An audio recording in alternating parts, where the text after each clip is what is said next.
अस्सलाम वालेकुम बच्चों, बस विदिन 1 मिनट हम स्टार्ट कर रहे हैं।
अच्छा बच्चों, आज जो हम चीजें डिस्कस करेंगे इसमें बहुत सारे नाम ऐसे आएंगे जो भी आपको नहीं पता होंगे, लेकिन अभी आपने उन्हें जस्ट एक टर्म समझ के याद रखना है। जैसे मतलब स्पाइनल कॉर्ड से ऊपर जैसे ट्रैक पहुंचेगा मिड ब्रेन में, पॉन्स में, मेडला में, डिफरेंट जगहों पे, ठीक है। तो उसको आपने भी सिर्फ सुन के याद रख लेना है। जब हम उन सेक्शंस पे पहुंचेंगे तो हम फिर रिकॉल करेंगे, इन चीजों को रिलेट करेंगे जैसे हम हेड एंड नेक में किया करते थे, ठीक है। तो अभी हम स्टार्ट करते हैं, चीजों को स्लोली प्रोसीड करेंगे, हर चीज को इंशाल्लाह डिटेल से देखेंगे। और जो चीजें जो एनोटेशंस नहीं, स्क्रीन को टच नहीं किया करें। 1 मिनट वेट करिए आप।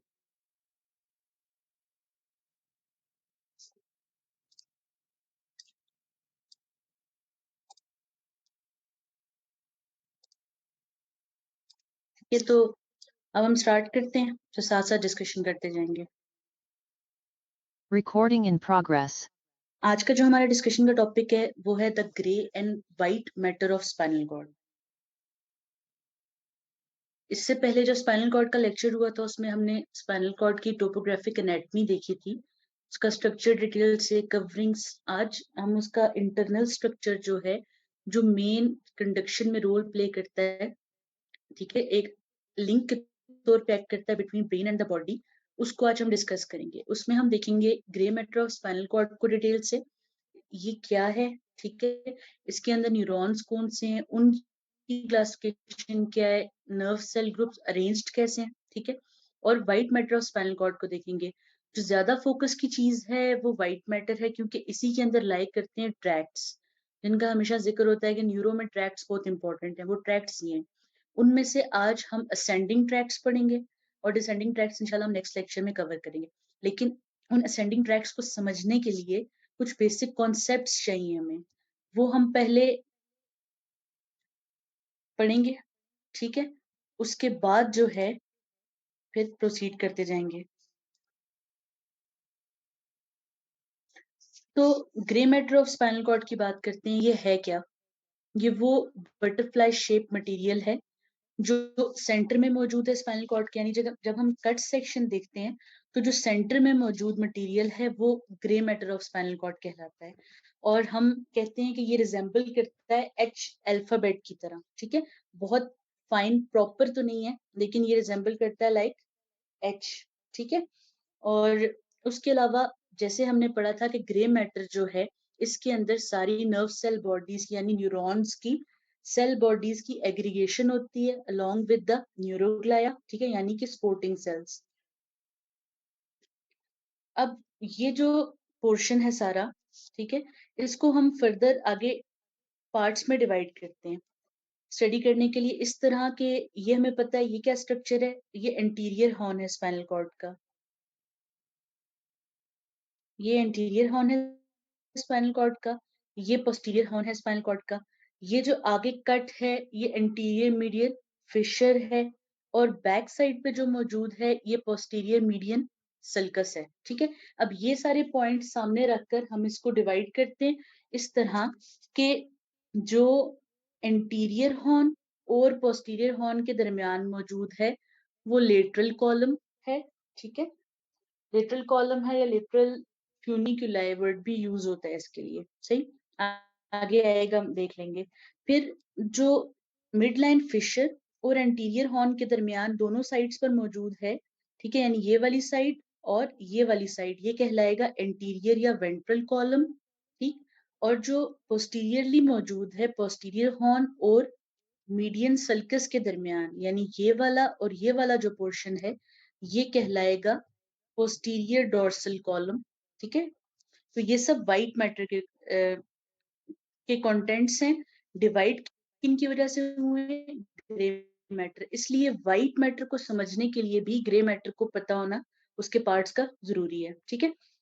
उसके अलावा एक चीज और जो ग्रे मैटर के अंदर आपने फोकस करनी है वो है एक सेंट्रल कैनाल।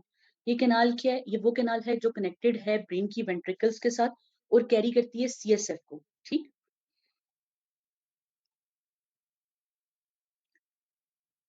ये जो ग्रुप है ग्रे मैटर, यानी कि इसके अंदर different type of neurons exist करते हैं, ठीक, जिनकी डिफरेंट बेसिस पे क्लासिफिकेशन की जाती है। स्ट्रक्चरल क्लासिफिकेशन भी है और फंक्शनल क्लासिफिकेशन भी है। उसमें एक पैटर्न जो है उसमें गोल्जी टाइप न्यूरॉन्स कहते हैं। जो गोल्जी टाइप 1 न्यूरॉन्स हैं, आप इस पिक्चर में देख सकते हैं कि इनकी लॉन्ग एक्सॉन्स होते हैं। अब ये न्यूरॉन्स जो हैं ये ट्रैक्ट्स बनाने में पार्टिसिपेट करेंगे, ठीक है। बॉडी इनकी ग्रे मैटर के अंदर है और एक्सॉन्स आगे पास करेंगे, ठीक है। क्योंकि देखें ग्रे जो न्यूरॉन है पूरा स्ट्रक्चर उसमें क्या है? सेल बॉडी और एक्सॉन है। सेल बॉडीज की एग्रीगेशन ग्रे मैटर में है और उन्हीं के एक्सॉन्स व्हाइट मैटर में है, ठीक। तो इन दोनों चीजों को मैटर्स को हम लिंक करके पढ़ते जाएंगे। अब ये जो गोल्जी टाइप 1 न्यूरॉन है इसका एक्सॉन लॉन्ग है, इसकी सेल बॉडी ग्रे मैटर के अंदर है और ये एक्सॉन ट्रैक बनाने में पार्ट लेगा। लेकिन जो गोल्जी टाइप 2 न्यूरॉन है ये शॉर्ट है, ठीक है। इसके एक्सॉन शॉर्ट है, छोटे प्रोसेसेस हैं, ये जस्ट उस ग्रे मैटर के अंदर ही आपस में लिंक करवाएगा। अगर आप रिकॉल करें पिछले लेक्चर से तो हमने इंटर न्यूरॉन की बात की थी, ठीक है। यानी कि जो सेंसरी और मोटर न्यूरॉन्स को आपस में कनेक्ट करवा रहा था, दो डिफरेंट टाइप ऑफ न्यूरॉन्स को कनेक्ट करवा रहा था, वो इंटर न्यूरॉन है और वो गोल्जी टाइप 2 न्यूरॉन कहलाता है, ठीक है। टाइप 1 वो जिसके एक्सॉन्स लॉन्ग हैं और सेल बॉडी, ये बात माइंड में रखनी है कि cell body exist grey matter के अंदर कर रही है लेकिन एक्सॉन व्हाइट मैटर में जा रहा है, तो इसलिए वो गोल्जी टाइप 1 है विद लॉन्ग एक्सॉन। और टाइप 2 वो है जो जस्ट ग्रे मैटर के अंदर ही एग्जिस्ट करता है और डिफरेंट टाइप ऑफ न्यूरॉन के दरमियान कम्युनिकेटर का काम करता है, वो गोल्जी टाइप 2 या इंटर न्यूरॉन है। उसके अलावा एक क्लासिफिकेशन जो है वो फंक्शनल क्लासिफिकेशन है, ठीक है। उसमें जिस टाइप का सेंस कैरी करेंगे या काम करेंगे उस तरह भी हम कह सकते हैं, ठीक है। सेंसरी न्यूरॉन वो हैं जो सेंसेशंस कैरी करेंगे, ठीक है, सेंसरी वाले ट्रैक्ट्स बनाएंगे, यानी कि जो पेरिफेरल बॉडी से सेंसेशन को ब्रेन तक कैरी करते हैं। फिर लोअर मोटर न्यूरॉन्स हैं, ये क्या है ये हम बाद में डिटेल से देखेंगे। Upper and lower, just focus on motor neurons this time, ठीक है। मोटर न्यूरॉन वो है जो ब्रेन से सिग्नल लेकर आएंगे, डिसेंड करेंगे, मोटर एक्टिविटी में इन्वॉल्व होंगे कि जैसे लिम्ब से कोई चीज करवानी है हाथ से पाँव से, वो ब्रेन से मैसेज लेकर आएंगे। अब इसकी फर्दर दो टाइप्स हैं, इसमें अल्फा न्यूरॉन्स हैं और गैमा न्यूरॉन्स हैं। अल्फा न्यूरॉन्स जो हैं वो एक्स्ट्रा फ्यूजल स्केलेटल मसल फाइबर्स को सप्लाई करते हैं, जबकि गैमा न्यूरॉन्स जो है वो इंट्राफ्यूजल मसल फाइबर्स को सप्लाई करते हैं, ठीक। अब ये क्या है ये हम आगे देखते हैं। और तीसरी कैटेगरी जैसे बात की इंटर न्यूरॉन या कनेक्टर न्यूरॉन।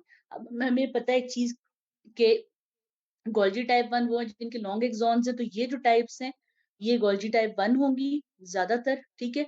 और ये टाइप जो है ये गोल्जी टाइप 2 होगी।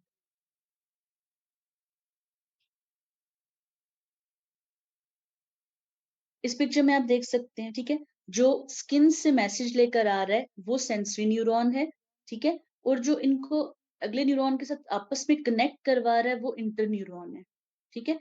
इसी तरह मोटर न्यूरॉन है, ये क्या कर रहा है? ये मैसेज कन्वे कर रहा है मसल फाइबर्स को, ठीक। अब इनकी फर्दर टाइप जैसे बात की थी, ये मोटर न्यूरॉन की टाइप्स हैं। इसमें अल्फा मोटर न्यूरॉन है और गैमा मोटर न्यूरॉन्स है। बात की थी हमने एक्स्ट्रा फ्यूजल और इंट्राफ्यूजल फाइबर्स की। इसको समझने के लिए एक चीज समझनी है जरूरी कि अगर ये मसल की बेली है यानी पूरा मसल का बल्क है, इसमें बहुत सारे फाइबर्स होते हैं लेकिन इसके अंदर एम्बेडेड होते हैं छोटे छोटे रिसेप्टर्स, जिनके बारे में पढ़ा था कि स्ट्रेच को डिटेक्ट करते हैं, ठीक है, जब हमने रिसेप्टर्स पढ़े थे। अब जो मेन बल्क है वो तो मसल फाइबर्स है नॉर्मल, जो कॉन्ट्रेक्शन में इन्वॉल्व हैं वो एक्स्ट्रा फ्यूजल फाइबर्स कहलाते हैं। ठीक है, एक्स्ट्रा फ्यूजल फाइबर्स कौन से हैं? एक्स्ट्रा फ्यूजल जो मेन बल्क है मसल का, और ये जो छोटे छोटे यूनिट्स बीच में इम्बेड हुए हुए हैं जो रिसेप्टर के तौर पे काम करते हैं, ये इंट्राफ्यूजल है। अब जो अल्फा मोटर न्यूरॉन्स हैं वो इन एक्स्ट्रा फ्यूजल को सप्लाई करते हैं, यानी कि main bulk of the muscle को कॉन्ट्रेक्शन में इन्वॉल्व है, और जो गैमा मोटर न्यूरॉन्स हैं छोटे वाले, ये इन इंट्राफ्यूजल फाइबर्स को सप्लाई करते हैं, और ये प्रोप्रियोसेप्शन में यानी स्ट्रेच और पोजीशन को डिटेक्ट करने में इन्वॉल्व है। ठीक, तो ये इस कनेक्ट करेंगे। जैसे इस पिक्चर में देख सकते हैं, ये पूरा मसल का बल्क है। ठीक है, ये बाकी सारे फाइबर्स जो हैं, जो मेन जैसे नॉर्मल मसल फाइबर हम पढ़ते हैं, ठीक है, तो वो एक्स्ट्रा फ्यूजल है, सही, और इसके अंदर छोटे छोटे यूनिट्स एम्बेड हुए हैं, ये क्या है? ये इंट्राफ्यूजल है। ये इंट्राफ्यूजल क्या है? वो जो प्रोप्रियोसेप्शन से स्ट्रेच से रिलेटेड है। ठीक है, अब इस पिक्चर में देखिए, जैसे इसमें दो टाइप ऑफ न्यूरॉन्स दिखाए हुए हैं। ये जो आपको रेड से शो किया हुआ है, ये मेन मसल है, फाइबर्स जैसे होते हैं, और ग्रीन जो अंदर एम्बेडेड है, ये उसके अंदर रिसेप्टर एम्बेड हुआ है। यही चीज आगे जो ये वाली चीज है, लास्ट स्लाइड में ग्रीन से शो की हुई है, और ये पिंक काइंड ऑफ कलर से शो की हुई है। ठीक है,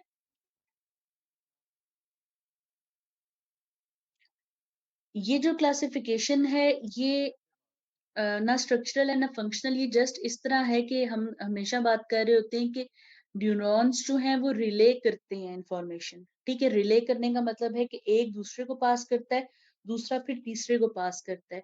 इस पैटर्न के हिसाब से न्यूरॉन्स को डिवाइड किया गया है तीन कैटेगरीज में।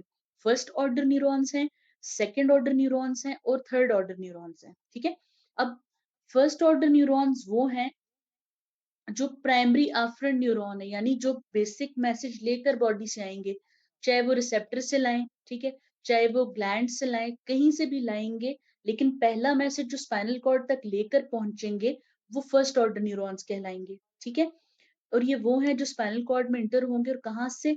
डोर्सल रूट से। जाहिर है कि हमें ये बात कंफर्म पढ़ ली है कि जो एच शेप ग्रे मैटर है, इसमें बैक साइड सेंसरी है और फ्रंट साइड मोटर है। ठीक है, तो जाहिर है जो सेंसेशन लाएंगे वो बैक साइड पे आएंगे, और इस गैंग्लियन के थ्रू यहाँ इंटर कर जाएंगे। ठीक है, तो ये आगे फर्स्ट ऑर्डर न्यूरॉन, इनकी जो सेल बॉडी है ये डोर्सल रूट गैंग्लियन में मौजूद है। जो ये गैंग्लिया यहाँ स्पाइनल कॉर्ड के बाहर मौजूद होता है, और इनका लॉन्ग प्रोसेस है। एक्सॉन जो है वो दूर तक जाएगा, जिस जगह से ये प्राइमरी मैसेज लेकर आ रहे होंगे वहां तक। ठीक है, तो जहां ये वन मेंशन है पिक्चर में देख सकते हैं, ये फर्स्ट ऑर्डर न्यूरॉन है जो बॉडी से मैसेज लेकर स्पाइनल कॉर्ड तक पहुंचा है। ठीक, और फर्दर आगे जा रहा है। अब सेकेंड ऑर्डर न्यूरॉन वो है जो या तो स्पाइनल कॉर्ड के अंदर ही मौजूद रहेगा, ठीक है, ग्रे मैटर के अंदर, या फिर मेड्यूला ऑब्लोंगेटा या ब्रेन स्टेम, हायर लेवल किसी पे होगा। ठीक है, जाहिर है रिले करना है एक स्टेप, मतलब जैसे अगर एक स्ट्रक्चर ने 1 किलोमीटर कवर किया तो नेक्स्ट अगला करेगा, तो ये डिस्टेंस पर लोकेटेड है। ये स्पाइनल कॉर्ड के अंदर भी हो सकता है, ये मेडुला के अंदर भी हो सकता है। ठीक है, इस पिक्चर के केस में ये भी मेडुला के अंदर है। ठीक है, यहाँ पर है। अब इस सेकंड ऑर्डर न्यूरॉन है, इसका एक्सॉन जो है ये क्रॉस ओवर होकर दूसरी साइड जाएगा सीएनएस में। ठीक है, और वहां से होता हुआ थैलेमस में चला जाएगा, जैसे आप यहाँ 2 पर देख सकते हैं, और इस पॉइंट पर आप नोटिस करेंगे कि ये क्रॉस हुआ है। ठीक है, यानी कि अगर ये असेंड किया था राइट साइड से, तो अब ये लेफ्ट साइड पर चला गया है। और उसके बाद फिर थर्ड ऑर्डर न्यूरॉन आ जाता है, जिसकी सेल बॉडी जो है वो थैलेमस के अंदर मौजूद है, और इसका एक्सॉन आगे पास करता है सोमैटोसेंसरी कॉर्टेक्स में, यानी जहां पर मेन ब्रेन के अंदर सेंसेशन फील होती है वहां तक। ठीक है, तो ये थर्ड ऑर्डर न्यूरॉन है। अब थैलेमस की एक चीज आपने याद रखनी है कि ये जस्ट रिले सेंटर नहीं है कि ये आपस में कनेक्ट करवा रहा है, कुछ काइंड ऑफ पेन और इमोशनल जो एलिमेंट है पेन का वो इसमें भी फील होता है। ठीक है, इस टॉपिक को हम बाद में डिटेल से डिस्कस भी करेंगे, लेकिन थैलेमस का ये पॉइंट यहाँ मेंशन्ड है, तो आपने ये याद रखना है चैप्टर में। ठीक है, एक दफा रिपीट कर देती हूँ। हम बात कर रहे हैं कि रिले रेस की तरह एक से दूसरे को स्ट्रक्चर पास ऑन करने हैं, मैसेज पास ऑन करना है, तो पैटर्न ये है कि एक न्यूरॉन इतना डिस्टेंस ट्रेवल करता है कि पेरिफेरी से मैसेज लेकर स्पाइनल कॉर्ड, या मेडुला ऑब्लोंगेटा तक पहुंचता है। वो डिफरेंट टाइप की सेंसेशंस के लिए डिफरेंट आगे हम देखेंगे, ठीक है। अपने पहले स्टॉप पर पहुंचता है, स्टॉप मेडुला ऑब्लोंगेटा भी हो सकता है, स्पाइनल कॉर्ड भी। अब वहां ये क्रॉस करके दूसरी साइड पे जाता है और वहां से फिर सेकंड ऑर्डर न्यूरॉन जो है वो मैसेज थैलेमस तक लेकर जाता है, ठीक है। थैलेमस जो है वहां पर सारे जो भी हम ट्रैक्ट्स पढ़ेंगे ना, सारी सेंसेशंस जो कैरी होती हैं, चाहे वो पेन हो, टच हो, टेम्परेचर हो, प्रेशर हो, वो सब थैलेमस में रिले होती हैं। इसका फायदा ये है कि जैसे कि प्रेशर ज्यादा हो जाए तो वो भी पेन करता है, तो वो एक एग्रीगेटेड सी इंटीग्रेटेड सी सेंसेशन फील होती है। रिस्पॉन्स जो है वो कोऑर्डिनेटेड आता है किसी भी स्टिमुलस को, ठीक है। उसके बाद थैलेमस अपना मैसेज आगे भेजता है कहाँ, सोमैटोसेंसरी कॉर्टेक्स। ये क्या है, ये पैराइटल लोब का वो हिस्सा है जहां पर प्राइमरी सारी सेंसेशंस फील होती हैं। तो इस तरह ये रिले सिस्टम काम करता है ऑर्डर ऑफ न्यूरॉन्स का। उसके बाद एक पैटर्न है जिसके through grey matter of spinal cord के अंदर नर्व सेल्स स्टे करते हैं या लोकेटेड होते हैं, ठीक है। पैटर्न इस तरह है कि एक ग्रुप जो है वो डॉर्सल ग्रुप कहलाएगा, ठीक है। डॉर्सल यानी कि बैक साइड का ग्रुप, ठीक। एक ग्रुप जो है वो लेटरल ग्रुप कहलाएगा, यानी कि जो साइड पर लोकेटेड है। और एक ग्रुप जो है वो एंटीरियर ग्रुप कहलाएगा, जो कि फ्रंट पर लोकेटेड है, ठीक है, आगे लोकेटेड है। अब इनके डिफरेंट पैटर्न्स हैं, डिफरेंट इनके अंदर डिवीजन्स हैं। हम वन बाय वन सबको देखते जाते हैं, ठीक है। पहले एक मर्तबा इनके नाम देख लेते हैं ताकि हम इनको फिर समझ सकें। जो ग्रुप्स एंटीरियर ग्रे कॉलम में मौजूद हैं वो लेटरल, सेंट्रल और मीडियल ग्रुप्स कहलाते हैं। ये हैं क्या है, ये नर्व सेल बॉडीज ही हैं, ठीक है। और इन्हीं को आप न्यूक्लियाई भी कह सकते हैं कि नर्व सेल्स की जहर सेल बॉडीज यहाँ पर एग्रीगेट हुई हुई हैं, तो ये सब न्यूक्लियाई कह सकते हैं आप इनको, ठीक है। एंटीरियर ग्रुप है, लेटरल ग्रुप में एंटीरो लेटरल है और एंटीरो मीडियल है, ठीक है। और उसके बाद फिर पोस्टीरियर ग्रे कॉलम में सब्सटेंशिया जेलाटिनोसा है, न्यूक्लियस प्रोप्रियस है, न्यूक्लियस टॉर्सैलस है और विसरल आफ्रेंट न्यूक्लियस है। आज क्योंकि हम सेंसरी ट्रैक्ट्स पढ़ने वाले हैं तो हमारा जो ज्यादा कंसर्न है आज के दिन इंटरेक्ट से रहेगा, ठीक है। इनको हम ज्यादा डिटेल से देखेंगे और इनको अगर हम समझ लेंगे तो जब न्यूरॉन आकर स्पाइनल कॉर्ड में रिले करेगा, पॉइंट का नाम आएगा तो हमें पता होगा कि एग्जैक्टली वो कहाँ पर है, ठीक है। तो जैसे हमने बात की, ये सारे ग्रुप्स आपके सामने मौजूद हैं। इनको अब हम वन बाय वन डिस्कस करते जाते हैं। सबसे पहला जो हम डिस्कस करेंगे वो डोर्सल हॉर्न में सब्सटेंशिया जेलाटिनोसा है, ठीक है। अब सिंपली ये एक न्यूक्लियस है जैसे यहाँ मौजूद है। अब हम इसके फीचर्स की बात करेंगे। जो सब्सटेंशिया जेलाटिनोसा है, अब इसमें एक पैटर्न याद रखना है कि डोर्सल ग्रुप में इस तरह है कि दो न्यूक्लियाई जो हैं वो थ्रू आउट पूरे ग्रे कॉलम में रन करेंगे, यानी जहां स्पाइनल कॉर्ड शुरू हुई C1 से लेकर L2 L3 पे टर्मिनेशन तक, ठीक है। लेकिन दो न्यूक्लियस ऐसे होंगे जो जल्दी टर्मिनेट हो जाएंगे या थोड़े से सेक्शन में एग्जिस्ट करेंगे। वो कौन से होंगे वो मैं आपको बताऊंगी, ठीक है। तो वापस आते हैं सब्सटेंशिया जेलाटिनोसा नाम के न्यूक्लियस पर। ये वो है जो बिल्कुल पोस्टीरियर ग्रे कॉलम के एपेक्स पर मौजूद है, जो ऐसा पॉइंटेड एंड बना हुआ है उस पर मौजूद है, ठीक है। और ये throughout the length of spinal cord run करता है। इसके अंदर गोल्जी टाइप 2 न्यूरॉन्स हैं, यानी कि वो जो कम्युनिकेशन करवा रहे हैं आपस में और किन चीजों को कनेक्ट करवा रहे हैं, पेन, टेम्परेचर और टच को, ठीक है। ये इसके इंपॉर्टेंट फीचर्स हैं, ये आगे मेंशन्ड है सब। तो फिर हम, ये आपके लिए मैंने टेबल पेस्ट किया, आप इसको पढ़ लीजिएगा। जस्ट अभी मैं आपको नाम के साथ चीजें रिलेट करवा दूं, ठीक है। तो सब्सटेंशियल जेलेटिनोसा वो है जो पूरे स्पाइनल कॉर्ड की लेंथ में रन करेगा। इसके न्यूरॉन्स जो हैं वो पेन, टेम्परेचर और टच को कैरी करेंगे। इसमें गोल्जी टाइप 2 न्यूरॉन्स मौजूद हैं, ठीक है। उससे अगला जो न्यूक्लियस है वो न्यूक्लियस प्रोप्रियस कहलाता है। अगर आप पिक्चर से देखें तो ये एंटीरियर टू सब्सटेंशियल जेलेटिनोसा मौजूद है, ठीक है। ये भी full length of the spinal cord में रन करेगा, ठीक है। और सबसे ज्यादा यही पाया जाता है न्यूक्लियस प्रोप्रियस। सबसे ज्यादा बल्क जो है स्पाइनल कॉर्ड में या ग्रे मैटर के अंदर बैक साइड पे अगर कोई मौजूद है तो वो न्यूक्लियस प्रोप्रियस का है, ठीक है। प्रोप्रियस वर्ड आप देखिए प्रोप्रियोसेप्शन जैसा है, तो ये प्रोप्रियोसेप्शन से रिलेटेड है, यानी कि ये पोजीशन और मूवमेंट को डिटेक्ट करता है। टू पॉइंट डिस्क्रिमिनेशन को, कि हमें दो अगर उंगलियां रखें या दो चीजों के दरमियान, जैसे दो उंगलियां आपके ऊपर रखी जाएं, आपको पता होता है एक उंगलियां या दो हैं, ठीक है, तो वो चीज ये डिटेक्ट करता है। उसके अलावा वाइब्रेशन की सेंस, जो वाइब्रेशन इवन अर्थ को एक जो फील होता है, आपको वाइब्रेट करती अर्थ, वो आपको न्यूक्लियस प्रोप्रियस की वजह से फील होता है, ठीक है। इसी तरह फिर एक न्यूक्लियस डोर्सैलिस है, या इसको क्लार्के कॉलम भी कहते हैं, न्यूक्लियस थोरेसिस भी कहते हैं, ये सारे इसके डिफरेंट नाम है, ठीक है। अब ये ऐसा है कि ये पूरे स्पाइनल कॉर्ड में रन नहीं करता, like unlike substantia gelatinosa and nucleus proprius, ये जस्ट C8 से लेकर, ठीक है, C8 से लेकर L3 या L4 तक एग्जिस्ट करता है, ठीक। और इसका काम न्यूरोमस्कुलर स्पिंडल और टेंडन स्पिंडल से, यानी कि वही जो प्रोप्रियोसेप्शन के एलिमेंट्स हैं स्ट्रेच वाले, के जॉइंट ज्यादा स्ट्रेच हो तो फील होता है कहाँ हुआ, ये काम न्यूक्लियस डोर्सालिस का है, ठीक है। और ये सिचुएटेड कहाँ पे है, बिल्कुल बेस ऑफ पोस्टीरियर हॉर्न पे, जहां से पोस्टीरियर हॉर्न शुरू होता है, बिल्कुल वहां पर मौजूद है, ठीक है। उसके बाद फिर विसरल आफ्रेंट न्यूक्लियस है। विसरल आफ्रेंट न्यूक्लियस जो है, ये विसरा से इंफॉर्मेशन लाता है, ठीक है।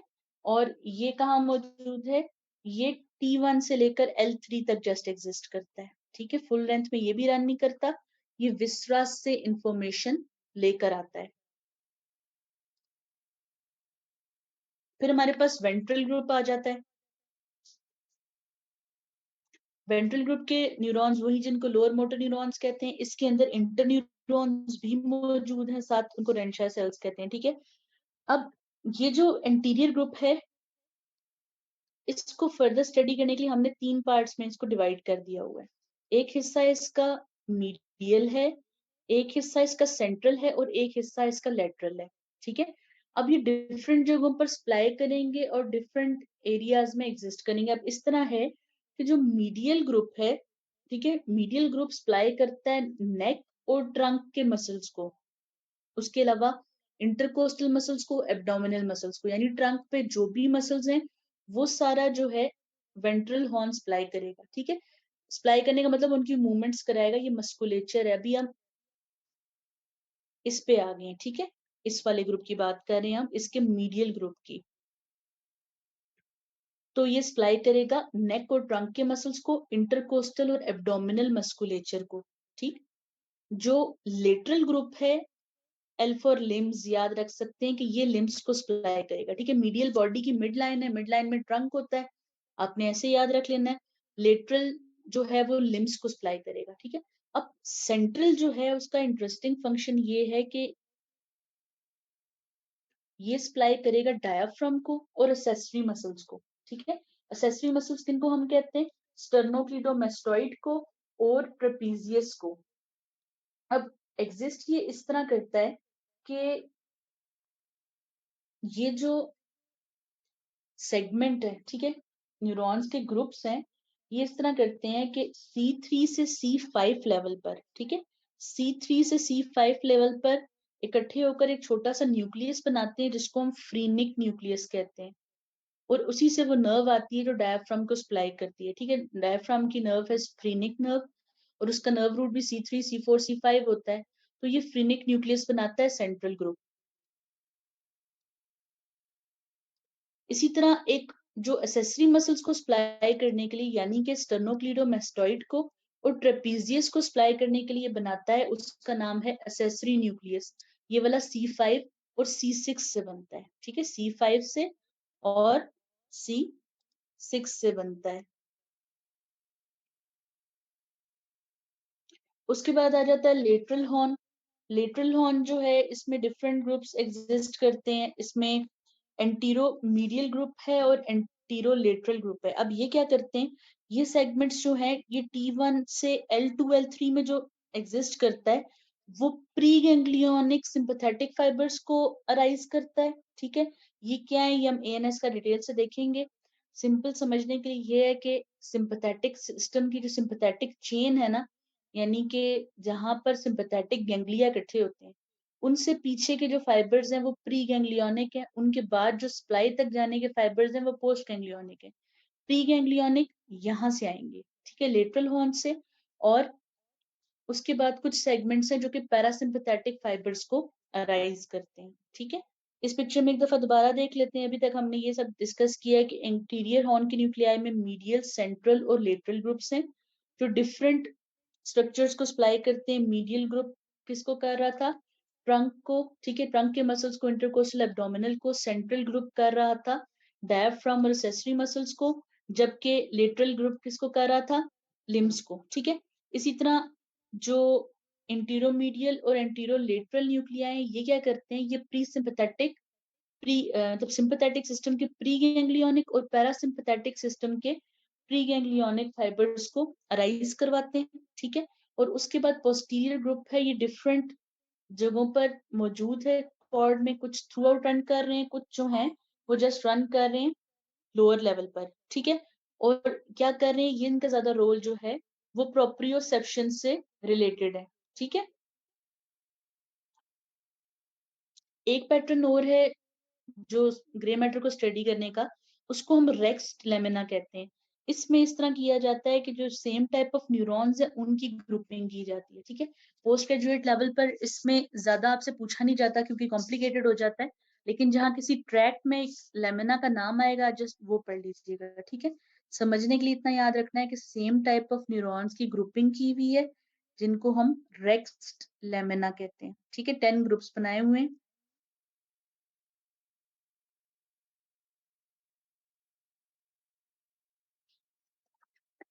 ये टेबल मैंने पेज के डोर्सल हॉर्न में जो सेल्स हैं इनके लिए, क्योंकि एग्जाम पॉइंट ऑफ व्यू से ये इंपॉर्टेंट है, और आज हमने क्योंकि पढ़ने भी ट्रैक्ट्स हैं असेंडिंग, तो असेंडिंग का लिंक डोर्सल से है। ठीक है,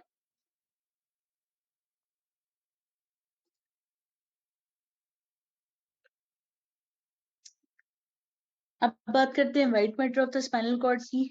अभी जो चीज हमने ज्यादा एग्जाम पॉइंट ऑफ व्यू से या प्रैक्टिकल पॉइंट ऑफ व्यू से पढ़नी है वो बेसिकली व्हाइट मैटर और उसके ट्रैक्ट्स हैं, लेकिन क्योंकि इन सब इनने पास ऑन करना ग्रे मैटर से होकर है, क्रॉस होना है, ठीक है, इंटरन्यूरॉन्स हैं, तो इनको समझने के लिए ग्रे मैटर का पता होना जरूरी था। इसलिए हमारा फोकस जो है वो white matter of spinal cord पे रहा था।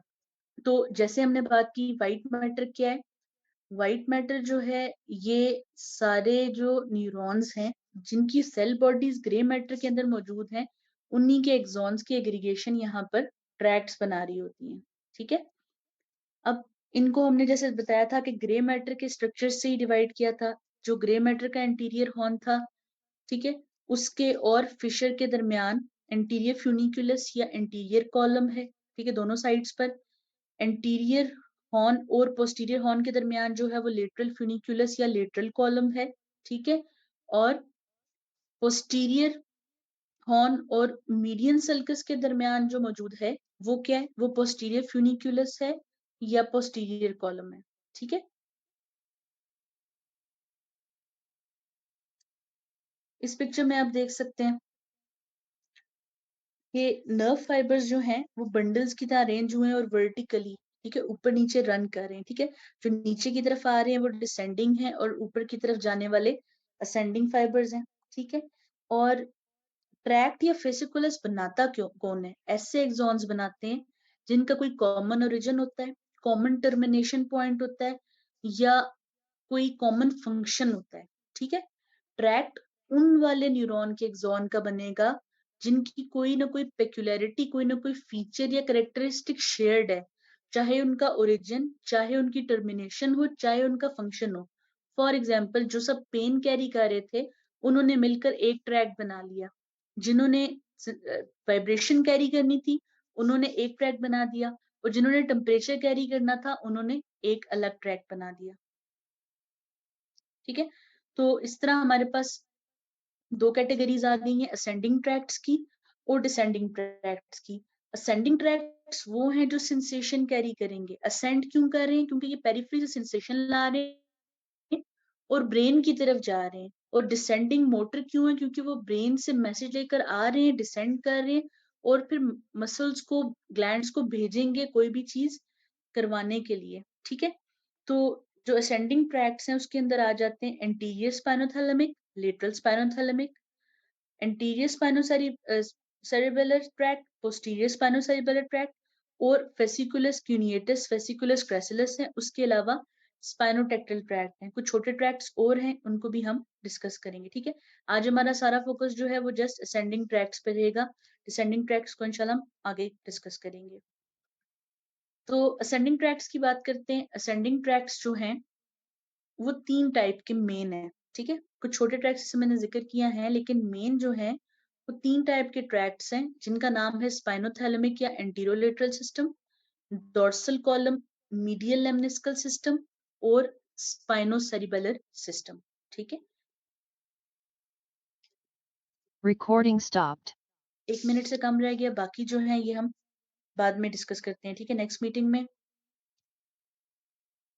सेंट्रल से फ्रीनिक नर्व ऐसे राइज होती है बच्चे कि वहां पे जो फाइबर्स है ना वो C3, C4, C5 के है ना, और वो न्यूक्लियस बनाते हैं जिसकी नर्व बाद में फ्रीनिक नर्व है। अभी जब हम प्रोसीड करते जाएंगे ना, फिर आपको समझ आएगा कि एक नर्व का न्यूक्लियस कैसे, क्या चीज होती है, वो कैसे एग्जिस्ट करता है, नर्व कैसे आती है न्यूक्लियस में से। ठीक है, टाइप 2 न्यूरॉन्स कैसे हैं जेलेटिनोजा में, ये हिस्टोलॉजी से पता चलता है बच्चे। ठीक है, तो चलिए मैं अभी आपको एक और पिक्चर भेजूंगी। पिक्चर स्लाइड कंफ्यूजिंग थी, लेकिन अगली में क्लियर हो गया था ना, इसका डेटा ही नहीं मिल रहा था। मैं 8 बजे 8 घंटे लगे हैं लेक्चर बनाने में। चलिए अगला लिंक सेंड कर रही हूँ।